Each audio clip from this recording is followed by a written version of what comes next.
너희도 알다시피 내가 호주에서 계속 살려고 영주권을 따려고 하고 호주 이민을 하려고 하는 거잖아. 그래서 나도 종종 유튜브로 호주 이민을 검색해가지고 다양한 영상들을 본단 말이야. 너희도 지금 유튜브를 켜서 호주 이민을 검색해보면은 여러가지 영상이 나오는데 그 중에서는 호주 이민의 단점도 나오고 문제점이나 어떤 사람들은 이민을 왔다가 마음에 안 들어서 다시 한국으로 역이민하는 그런 영상도 있더라고. 보면은 여러가지 뭐 문제들, 여러가지 단점들을 말해. 근데 거기에 있는 여러가지 문제들, 단점들보다 나는 현실적으로 큰 문제가 될 수 있는 것을 한번 말해보려고 해. 이거는 내 말에 공감을 하는 사람도 있을 것이고 아닌 사람도 있을 거야. 하지만 나는 지금까지 3년째 살면서 나도 주변에서 영주권자이신 분들 되게 많거든. 나보다 좀 나이 있으신 분들. 그런 분들 보면서 호주 영주권을 따는 게 무작정 행복한 건 아니겠구나 라는 생각을 하게 됐어. 한번 시작을 해볼게.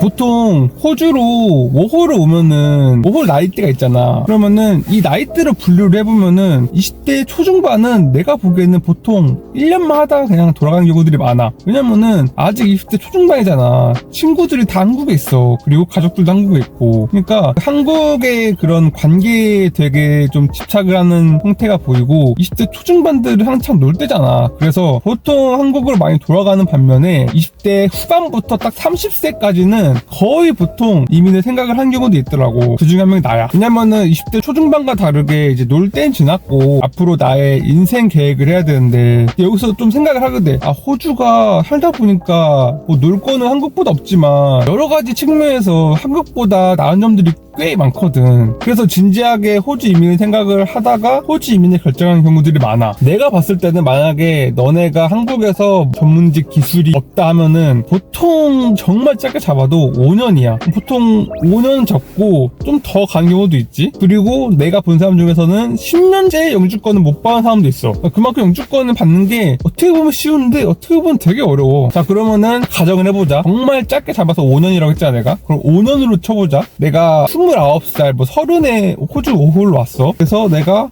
호주에 살아야겠다, 영주권을 따야겠다 생각이 들어서 영주권을 도전을 해. 그래서 정말 짧게 5년 안에 땄어. 그럼 몇 살이야? 나이가 35 막 이래. 근데 난 지금 35이고 영주권 땄는데 솔로일 확률이 높을 거야. 일단은 호주로 워홀로 온다는 것 자체가 솔로기 때문에 가능할 거야. 솔로인 상태에서 내가 29, 30 때 영주권을 따려고 도전을 해서 5년 뒤에 땄어. 그러면은 그 5년이 지난 사이에 연애를 못할 가능성이 많아. 왜냐면은 되게 바쁘거든. 이 영주권 딴다는 게 정말 시간이 오래 걸리는 만큼 그만큼 일을 많이 해야 돼. 그래서 항상 패턴이 일, 집 이거야. 그렇기 때문에 연애할 시간이 없어. 그냥 일만 하는 거야. 그렇게 노력을 해서 영주권을 땄는데 난 솔로야. 그럼 그 나이 때 새롭게 연애를 하려고 해도 나이가 좀 있잖아. 좀 미안한 말이지만 여자라면 35이면은 연애하기가 쉽지 않을 거야. 근데 이건 아까 말한 것처럼 짧게 잡아서 5년인 거지 더 걸릴 수 있어. 6년, 7년, 8년 뒤에 딸 수 있어. 그럼 나이는 더 늘어나겠지. 뭐 36, 37,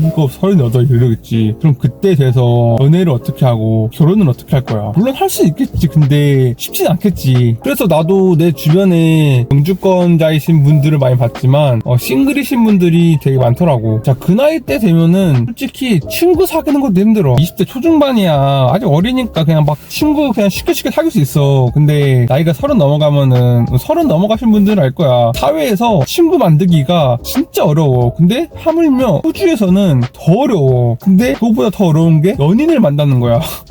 연인을 만나는 거는 진짜 더 힘들어. 그래서 이미 영주권 따신 분들이 내 주변에 몇 명 있는데 보면은 싱글이신 분도 되게 많아. 왜냐면은 자, 내가 열심히 영주권을 따려고 뭐 공부도 하고 일 열심히 하고 했어. 정말 난 노력을 했지만 영주권 따고 나니까 난 싱글이네. 이런 경우들이 많아. 근데 이게 사람이라는 존재가 영주권을 딴 건 좋지만 사람은 결국 사람을 만나야 돼. 아무리 내향적인 사람이라도 사람과의 관계가 필요하고 사람과의 교류가 필요한 게 사람이야. 근데 친구도 사귀기 힘들어. 내 옆에 배우자나 뭐 연인이 없어. 그러면은 얼마나 외롭겠니. 맨날 일만 하고 그러는 거야. 결국 영주권 땄지만 뭔가 이제 삶의 목적이 없어져. 배우자라도 있으면은 영주권 땄고 이 배우자와 호주에서 잘 정착을 해서 잘 행복하게 살아가지 이런 목표가 있을 텐데 혼자만은 딱히 그런 목표가 없을 것 같아.